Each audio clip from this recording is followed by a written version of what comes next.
لیا جائے. جیسے نبی کریم صلی اللہ علیہ وسلم کے پاس حضرت فاطمہ علی کی شکایت لے کر کے آئی تو نبی کریم صلی اللہ علیہ وسلم نے یہ تاکید کی کہ تمہیں میرے شوہر کی اطاعت کرنی چاہیے اور چلو جاؤ تم اپنے گھر چلی جاؤ.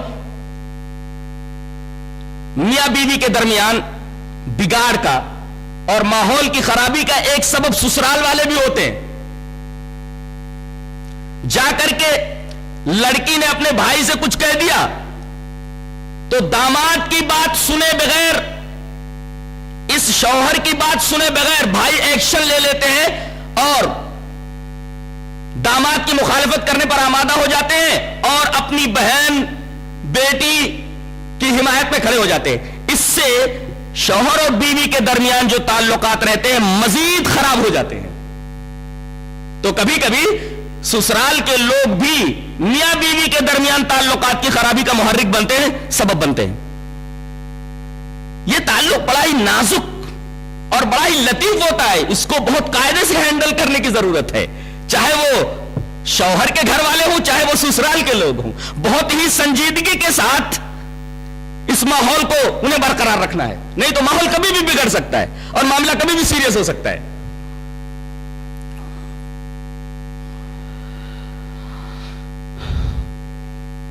بہو کو کس طرح ہونا چاہیے یہ بہت اہم پہلو ہے. اس بات کو نہ سمجھنے کی وجہ سے بہت ساری شکایتیں اور بہت ساری خرابیاں گھر کے ماحول میں پیدا ہو جاتی ہیں. لڑکی جو بیوی بن کر کے آئی ہے, کسی کی بہو بن کر کے آئی ہے, اس کے حقوق کیا ہیں؟ ہم ان حقوق کو 3 خانوں میں بانٹ لیتے ہیں. پہلا حق ہے اطاعت کا, دوسرا حق ہے خدمت کا اور تیسرا حق ہے احسان کا. اطاعت صرف وہ اپنے شوہر کی کرے گی کہ وہ جو حکم دے اگر اللہ اور اس کے رسول کی خلاف ورزی نہیں ہے تو چپ چاپ اس کو تسلیم کرے. یہ حق کا پہلا خانہ ہے اطاعت کا. اطاعت وہ صرف اپنے شوہر کی کرے گی. دوسرے خدمت. خدمت کا مطلب ہے جسمانی فائدہ پہنچانا, ہاتھ پیر سے زبان سے فائدہ پہنچانا, مثلا کھانا پکانا, کپڑے دھونا, سلنے پرونے کا کام کرنا وغیرہ. یہ عورت کی شرعی ذمہ داری نہیں ہے, شرعی ذمہ داری نہیں. اس کی ذمہ داری صرف ایک قرآن نے بتایا ہے, بچوں کی پرورش کی ذمہ داری. اللہ نے فرمایا وَوَصَّيْنَا الْإِنسَانَ بِوَالِدَيْهِ حَمَلَتْهُ أُمُّهُ وَهْنًا عَلَى وَهْنٍ وَفِصَالُهُ فِي عَامَيْنِ أَنِ اشْكُرْ لِي وَلِوَالِدَيْكَ. قرآن حکیم کے اس بیان پر ایک غور کی نظر ڈالیے, آپ کو پتا چلے گا کہ یہاں 2 مرتبہ وہن کا لفظ استعمال ہوا ہے. وہن کا مطلب ہوتا ہے کمزوری, وَهْنًا عَلَى وَهْنٍ. یہ 2 مرتبہ وہن لانے کی کیا ضرورت تھی؟ اللہ تبارک و تعالیٰ بتانا چاہتا ہے اولا یہ کمزور ہے بیچاری, بہت کمزور ہے, یہ اس کی ساخت ہی کمزور ہے, اس کی بناوٹ ہی کمزور ہے, اس کی خلقت کی بنیاد ہی کمزور ہے. تو اول فطری طور پر یہ کمزور ہے ہی. اب اس کے اوپر اگر بہت ساری خدمتوں کا بار ڈال دیا جائے تو یہ ظلم ہوگا. فطری طور پر تو یہ کمزور ہے ہی, لہذا اس کے اوپر صرف خدمت کا ایک ہی بار ڈالا جائے, وہ ہے بچوں کی پرورش کا. اب دیکھیے, ایک تو فطری طور پر یہ کمزور ہے, دوسرے 9 مہینے تک تھک تھک کر کے بچے کو اپنے پیٹ میں اٹھاتی ہے, ایک تکلیف وہ جھیلتی ہے کمزور ہونے کے باوجود, دوسری کمزوری, اور پھر بچے کی پیدائش کی تکلیف برداشت کرتی ہے, کمزور ہو جاتی ہے. اس کے بعد بھی یہ بچہ اس کا پیچھا نہیں چھوڑتا, اس کو 2 سال تک مسلسل دودھ پلانا پڑتا ہے, اور دودھ پلاتے پلاتے 2 سال کے بعد 6 سال تک مسلسل اس بچے کی نگرانی کرنی پڑتی ہے جب تک کہ یہ باشعور نہ ہو جائے.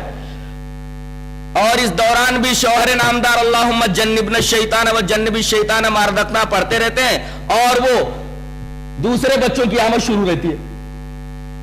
اب بتائیے کہ اس چیز سے وہ فارغ ہی نہیں ہو پاتی تو اس کے اوپر اور بہت ساری خدمتوں کا بار کیسے ڈالا جا سکتا ہے؟ وہ کیسے ہی ان تمام مشقتوں اور تمام بوجھوں کا مکلف ہو سکتی ہے, اور کیسے اس کو ان تمام بوجھوں کا مکلف بنایا جا سکتا ہے؟ یہ تو ظلم ہوگا اس کے ساتھ. تو خدمت صرف وہ اپنے بچوں کی کرے گی. کیا ترتیب ہے. اطاعت صرف شوہر کی, خدمت صرف بچے کی. اور یہ بچہ بھی کس کا؟ اس کا تو کچھ بھی نہیں ہے, بچہ باپ کا. اتنی محنت کرتی ہے لیکن قیامت کے دن بھی پکارا جائے گا تو حضرت کے نام ہی سے پکارا جائے گا. بیوی تو ایک طرف رہے گی بیچاری, اس کا کوئی نام ہی نہیں ہے. دنیا والے بھی پکارتے ہیں تو ماں کے نام کے ساتھ اسے نہیں پکارتے, باپ کے نام سے پکارتے.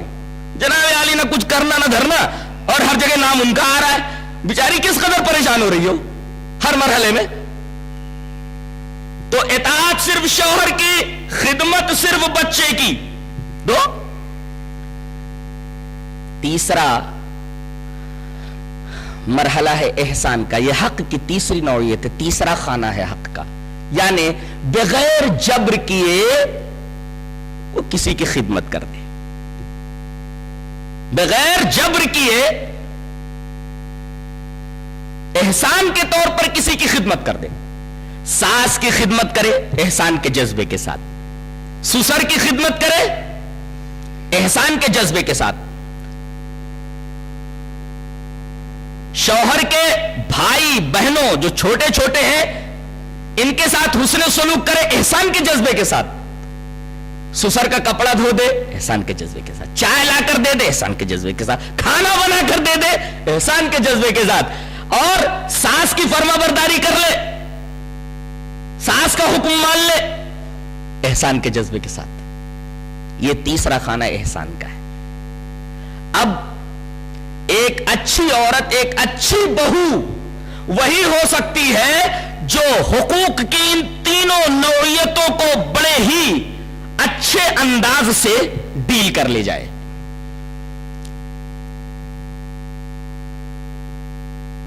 حضرت کبشہ بنت کعب ابن مالک, کعب ابن مالک جانتے ہیں, وہ 3 لوگ جو جنگ تبوک سے پیچھے رہ گئے تھے اور جن کے بارے میں بڑی سخت وعید آئی تھی, اور تقریباً 50 دنوں کے بعد ان کی توبہ قبول ہوئی تھی. مرارہ ابن ربیہ, ہلال ابن امیہ, مرارہ ابن ربی, ہلال ابن امیہ اور کعب ابن مالک ان کی بیٹی ہیں. حضرت کعب ابن مالک کی بیٹی ہے کبشہ بنت کعب ابن مالک.